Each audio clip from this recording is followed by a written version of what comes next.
नमस्कार। ये चर्चा करने का सबसे बड़ा कारण है वरीयता क्रम यानी सर्विस प्रेफरेंस, जिससे कि हम वरीयता क्रम को सुनी सुनाई बातों के आधार पर नहीं बल्कि व्यवहारिक आधार पर भर सकें, क्योंकि कोई भी एक सेवा सभी के लिए नहीं होती और कोई भी एक व्यक्ति सभी सेवाओं के लिए नहीं होता। व्यक्तिगत तौर पर एक व्यक्ति के लिए सर्वोचित सेवा क्या होगी, ये उसके अपने व्यक्तित्व, उसकी इच्छा, उसकी आवश्यकता, उसकी परिस्थितियाँ, उसके स्वभाव, उसकी प्रकृति, उसके टेम्परामेंट आदि कई कारकों पर निर्भर करता है। यूपीएससी सीएसी यानी सिविल सेवा परीक्षा की तैयारी करना एक छोटी मोटी साधना तो है ही, तो क्या आपको नहीं लगता कि तैयारी करने में वर्षों का संघर्ष करने से पहले हमें इतना तो पता होना ही चाहिए कि यूपीएससी बोर्ड सीएससी के माध्यम से कितनी सेवाओं हेतु भर्ती कराता है, क्योंकि हमें परीक्षा आईएएस या आईपीएस की नहीं देनी, सीएसई यानी सिविल सेवा परीक्षा की देनी है। आईएएस आईपीएस मिलना ना मिलना हमारे हाथ में नहीं है। देखिए, यूपीएससी बोर्ड सीएसई के माध्यम से कुल 3 प्रकार की सिविल सेवाओं हेतु भर्ती कराता है, जिनमें कुल 24 प्रकार की सेवाएं होती हैं। पहली है अखिल भारतीय सिविल सेवाएं, दूसरी है समूह का सिविल सेवाएं, तीसरी है समूह खा सिविल सेवाएं। बात कर लेते हैं अखिल भारतीय सिविल सेवाओं की।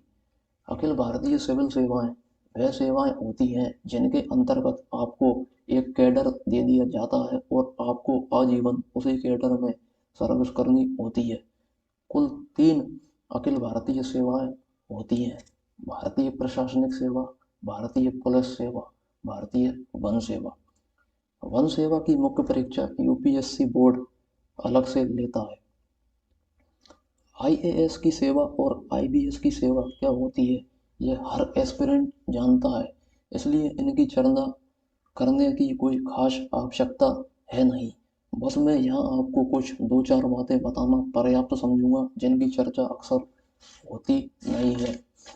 देखिए, अगर आप बहुत शांति का और व्यवस्थित जीवन जीना चाहते हैं, अगर आप एक जगह टिक कर सर्विस करना चाहते हैं, अगर आपको आपाधापी बिल्कुल पसंद नहीं है, अगर आप 10 से 6 को यानी कि ऑफिस टाइम के सिद्धांत को जीवन में उतारना चाहते हैं, तो आपको कम से कम आईएएस और आईपीएस को सर्विस प्रेफरेंस में सबसे ऊपर रखने से पहले कम से कम 2 बार तो सोचना ही चाहिए। तो यह है अखिल भारतीय सेवाएं। अब बात कर लेते हैं समूह का सिविल सेवाओं की। देखिए, 3 क्षेत्र होते हैं: प्रशासन, पुलिस, वन। इन 3 क्षेत्र को छोड़कर पूरे भारत में जितनी भी से क्षेत्र की जितनी भी सिविल सेवाएं होती हैं वह समूह का सिविल सेवाएं कहलाती हैं। यह कुल 16 सेवाएं होती हैं। इन्हें हम 4 से 5 कैटेगरी में रखकर देख सकते हैं: प्रचलित सेवाएं, लेखा सेवाएं, रेल सेवाएं, रक्षा सेवाएं और कुछ अन्य सेवाएं। देखिए, इनमें सबसे प्रचलित सेवा आईएफएस और आईआरएस की मानी जाती है। सबसे पहले बात कर लेते हैं भारतीय विदेश सेवा की।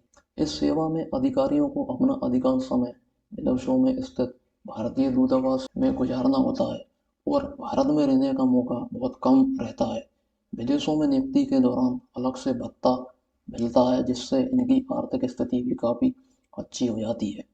लेकिन एक बड़ी समस्या जो इनके सामने होती है वह है विदेशों में रहने की समस्या। अब बात कर लेते हैं भारतीय राजस्व सेवा की। इसमें 2 सेवाएं होती हैं: इनकम टैक्स और कस्टम एंड एक्साइज। इस सेवा में लोगों के बीच रहकर काम करने का अवसर मिलता है, हालांकि उस तरह नहीं जिस तरह आईएएस आईपीएस को मिलता है। यह सेवा सीधे सीधे धन से जुड़ी सेवा होती है। अब बात कर लेते हैं लेखा सेवाओं की यानी कि अकाउंट सर्विसेज। इसमें कुल 4 सेवाएं आती हैं: भारतीय लेखा परीक्षा व लेखा सेवा, भारतीय सिविल लेखा सेवा, भारतीय रेलवे लेखा सेवा और भारतीय रक्षा लेखा सेवा। इन चारों सेवाओं में सबसे प्रचलित सेवा भारतीय लेखा परीक्षा व लेखा सेवा मानी जाती है। अकाउंट्स की सेवाओं में आम लोगों से संपर्क नहीं रहता, चुनौतियां भी अन्य सेवाओं की तुलना में लगभग ना के बराबर होती हैं, और पूरी 24 सिविल सेवाओं में जो सबसे इत्मीनान की सेवाएं मानी जाती हैं वह अकाउंट की सेवाएं ही हैं। अब आते हैं रेलवे सेवाओं पर।